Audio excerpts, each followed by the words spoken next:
Sir, കഴിഞ്ഞ ദിവസം Trump സമൂഹ മാധ്യമങ്ങളിലടക്കം ഒരു മധ്യസ്ഥത വഹിച്ചെന്ന രീതിയിലാണ് സംസാരിച്ചത്. ഇന്ത്യ അത് തള്ളിക്കളയുകയും ചെയ്തു. മധ്യസ്ഥർ ഇല്ലാതെയാണ് വെടിനിർത്തൽ നിലവിൽ വന്നത് എന്നാണോ?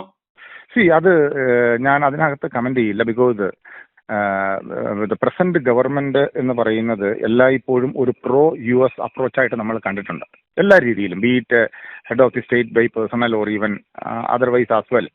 ഓപ്പണായിട്ട് പറയുന്നില്ല എങ്കിൽ പോലും ഡേ 1 മുതൽ അവരുടെ അഭിപ്രായങ്ങൾ പറയുന്നുണ്ട്. നമ്മൾ അതിനെ അക്നോളജ് ചെയ്യുന്നുമുണ്ട്, തള്ളി പറയുന്നില്ല. അങ്ങനെ ഒരു കാര്യം കൂടിയുണ്ട്.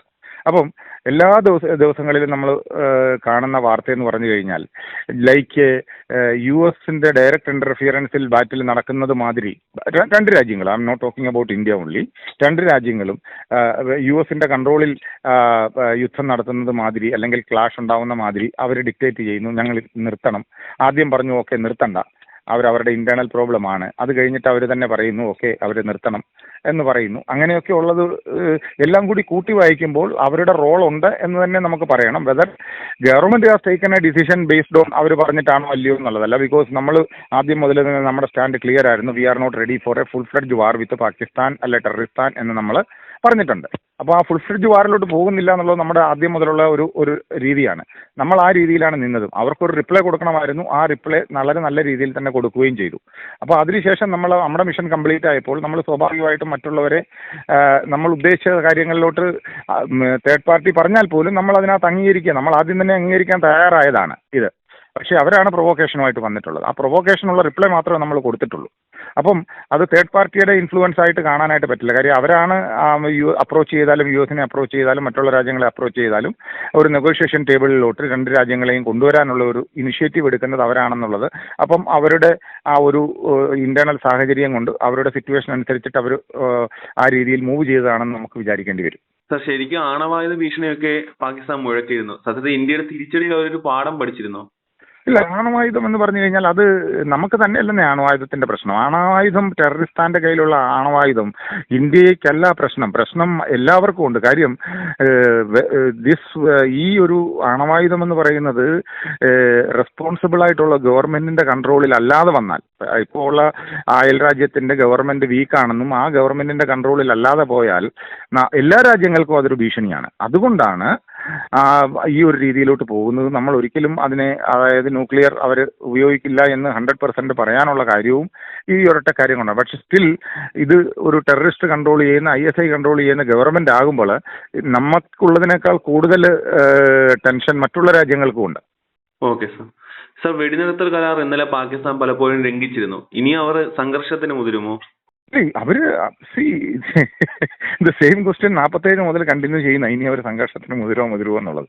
Whenever they are in deep crisis, അവരുടെ ഒരേ ഒരു ആനന്ദം, ഒരു പാട്ട് മാത്രമേ അവർക്കുള്ളൂ. അതിന്റെ ഒരു ട്യൂണും അത് തന്നെയാണ്. അവരുടെ രാഗവും താനവും പല്ലവിയും എല്ലാം, രാഗം താളം പല്ലവി എല്ലാം ഒറ്റ ഒരു ട്യൂണാണ്, അത് കാശ്മീരാണ്. ആ കാശ്മീരിന്റെ താളമില്ലാതെ അവർക്ക് ചലിക്കാൻ പറ്റില്ല. അതുകൊണ്ട് അവരിനി അക്രമത്തിന് മുതിരുവോ എന്നുള്ള ക്വസ്റ്റ്യൻ, അതൊരു എന്താ പറയുക, അത് കാര്യം എന്താണെന്ന് ചോദിച്ചു കഴിഞ്ഞാൽ അത് 100% അത് ഉറപ്പല്ലേ. ഞാൻ പറഞ്ഞില്ലേ, കാശ്മീർ അവരുടെ ജീവനാഡിയാണെന്നാണ് അവർ പറയുന്നത്. അപ്പോൾ കാശ്മീർ പ്രശ്നം പെർമനന്റ് ആയിട്ട് സോൾവ് ചെയ്യാത്തിടത്തോളം കാലം അവർ അറ്റാക്കിന് തന്നെ മുതിരും. അത് വന്നുകൊണ്ടേയിരിക്കും, ഉറപ്പാണത്. ഇപ്പോഴത്തെ ഈ വെടിനിർത്തലൂടെ യുദ്ധസമാന സാഹചര്യമെല്ലാം ഒഴിവായി എന്ന് പൂർണ്ണമായിട്ട് നമുക്ക് പറയാൻ പറ്റുമോ സാർ? യുദ്ധസമാന സാഹചര്യം ഒഴിവായെന്ന് ഞാൻ പറഞ്ഞില്ലേ, ടെമ്പററി ആയിട്ട് മാത്രമേ ഞാൻ ഇതിനെ കാണുന്നുള്ളൂ. കാര്യം അവരവരുടെ ബലൂച്ചിലെ പ്രോബ്ലം സോർട്ട് ഔട്ട് ചെയ്യാൻ അവരുടെ ഫോഴ്സിനെ അങ്ങോട്ട് റീഡയറക്ട് ചെയ്തപ്പം ഇവിടെ അവർക്ക് കോൺസെൻട്രേറ്റ് ചെയ്യാൻ പറ്റാത്തപ്പം നമ്മളുമായിട്ടൊരു ധാരണയായി എന്നേ ഞാൻ വിചാരിക്കുന്നുള്ളൂ. അല്ലാതെ വേറെ ഒന്നുമില്ല. വീണ്ടും they will come. Till such time present general അവിടെ ഉള്ളിടത്തോളം കാലം ഈ ഒരു ഇഷ്യൂ വീണ്ടും വരും. കാര്യം അദ്ദേഹത്തിന്റെ ടെനൂർ തീരുന്ന, അടുത്ത പ്രസിഡന്റ് ആകുന്നത് വരെ, മാർഷൽ ലോ ഇംപ്ലിമെന്റ് ചെയ്യുന്നത് വരെ ഈ പ്രശ്നം ഉണ്ടാവും, അത് ഉറപ്പാണ്. കാര്യം അവിടുത്തെ പ്രശ്നം തീർക്കാനായിട്ട് എല്ലായ്പ്പോഴും ഇവിടെ അറ്റാക്ക് ചെയ്താൽ അവിടെ ഒരു നാഷണൽ സെന്റിമെന്റ്, അയൽ രാജ്യത്തിന്റെ നാഷണൽ സെന്റിമെന്റ് അറൗസ് ചെയ്യാൻ കാശ്മീർ വേണമെന്നും ഇന്ത്യക്കെതിരായിട്ടൊരു അറ്റാക്ക് വേണമെന്നും അവിടെയുള്ള ബേസിക് ആയിട്ടുള്ള എല്ലാവർക്കും അറിയാം. അതിൻ്റെതായിട്ടുള്ള ഒരു രീതിയിലാണ് കാര്യങ്ങൾ മുന്നോട്ട് പോകുന്നത്. പിന്നൊരു കാര്യം എന്ന് വെച്ചാൽ, ഇന്ത്യയുമായിട്ടുള്ള സമാധാന ശ്രമങ്ങൾക്ക് വേണ്ടി അസിം മുനിയർ വിദേശ രാജ്യങ്ങളിലോട്ട് ചെല്ലുകയും ഇന്ത്യ അനുനയിപ്പിക്കാൻ വേണ്ടി ആവശ്യപ്പെടുകയും ചെയ്യുന്ന ഒരു വാർത്ത റിപ്പോർട്ട് വരുന്നുണ്ട്. ഇന്ത്യയെ അനുനയിപ്പിക്കുക എന്ന് പറഞ്ഞു കഴിഞ്ഞാൽ ആരെയാണ് അനുനയിപ്പിക്കേണ്ടത്? ഒരാൾ അറ്റാക്ക് ചെയ്യുമ്പോൾ ആ ആളിനെയാണ് അനുനയിപ്പിക്കേണ്ടത്. നമ്മൾ അഗ്രസർ അല്ല, ഒരു കാരണവശാലും. നമ്മൾ അഗ്രസർ അല്ലാത്തിടത്തോളം കാലം എല്ലാ രാജ്യങ്ങളും, നമ്മൾ അതിന് ഒരു രാജ്യത്തിനെതിരെ യുദ്ധം ചെയ്തില്ലല്ലോ, അല്ല അറ്റാക്ക് ചെയ്തില്ലല്ലോ. നമ്മൾ അവിടെയുള്ള ഐഡിയോളജി അല്ലെങ്കിൽ ലോകത്തിന്, നമുക്ക് തന്നെയല്ല ലോകത്തിന് മൊത്തം ഭീഷണിയായിട്ടുള്ള ടെററിസ്റ്റിനെതിരെയാണ് നമ്മൾ മൂവ് ചെയ്തത്. അതുകൊണ്ടാണല്ലോ നമുക്ക് ഇത്രയും സപ്പോർട്ട് കിട്ടുന്നത്. അപ്പം അതിന് ഒരു ഇന്ത്യ അനുനയിപ്പിക്കേണ്ട ഒരു രാജ്യവും വന്നിട്ട് ടെററിസ്റ്റിനെ അറ്റാക്ക് ചെയ്യരുത് എന്ന് പറയുമെന്ന് എനിക്ക് തോന്നുന്നില്ല. അതൊരു ഫൂളിഷ് അറ്റംപ്റ്റ് ആണ്. കാരണം വെച്ച് കഴിഞ്ഞാൽ ഇന്ത്യ അനുനയിപ്പിച്ച് which country can say that you should not go against the terrorist? ഏതെങ്കിലും രാജ്യം പറയാൻ പറ്റുമോ? അതൊരു ഐ ഡോണ്ട് തിങ്ക് അതൊരു അങ്ങനെ വരുന്ന ഒരു വാർത്തയായിട്ട് അതിനെ കണ്ടാൽ മതി. അത് മാത്രമല്ല സാർ, തുർക്കി പരസ്യമായി പാകിസ്ഥാനൊപ്പം നിന്നു. ചൈന പാകിസ്ഥാനെ സഹായിച്ചു. തുർക്കിയെ സംബന്ധിച്ചിടത്തോളം ഇസ്ലാമിസ്റ്റ് ഐഡിയോളജി പ്രൊട്ടക്ട് ചെയ്യുന്ന ഏത് രാജ്യത്തിനെയും തുർക്കി സഹായിക്കും എന്നുള്ളത് അവരുടെ ബേസിക് കൺസെപ്റ്റാണ്. അതിന് നമ്മൾ അവരെ കുറ്റം പറഞ്ഞിട്ട് കാര്യമില്ല.